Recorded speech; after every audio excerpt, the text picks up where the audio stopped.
Welcome to the Carlson School of Business. As an incoming student, we want to make your time here as successful as possible. To help demonstrate how to be a productive student, we have two volunteers to show you the do's and the don'ts of the Carlson MBA. This is Nick, a real go-getter with ambition to spare. He's everything you want in an MBA student. The world is his oyster and the water's just fine.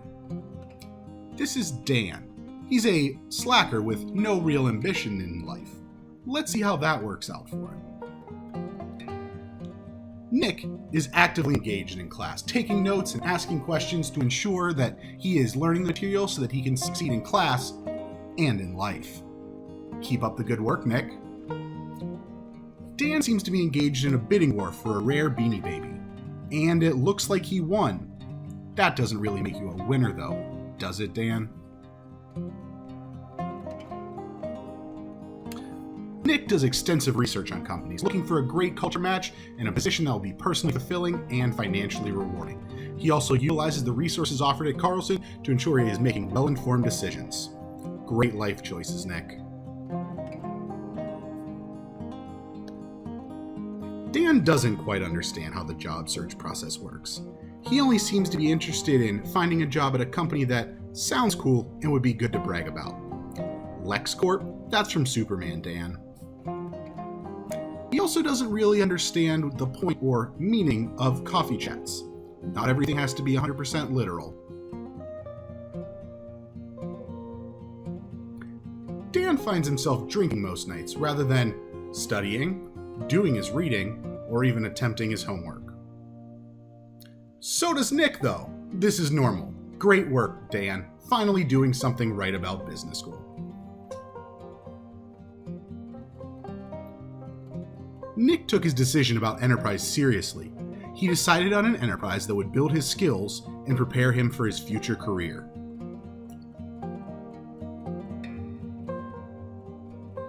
Killing it as always, Nick. Dan did not think through his decision. At all. Didn't you talk to anyone that has ever made that choice before? Get your shit together, Dan. Let's check in with Nick and Dan 5 years after their graduation.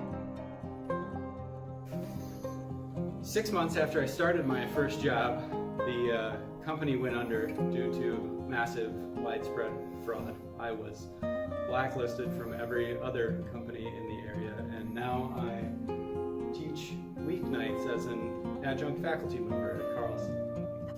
Well, couldn't find a job out of Carlson, but luckily I made some money from mining Bitcoin on my computer when I should have been using it to do homework at Carlson.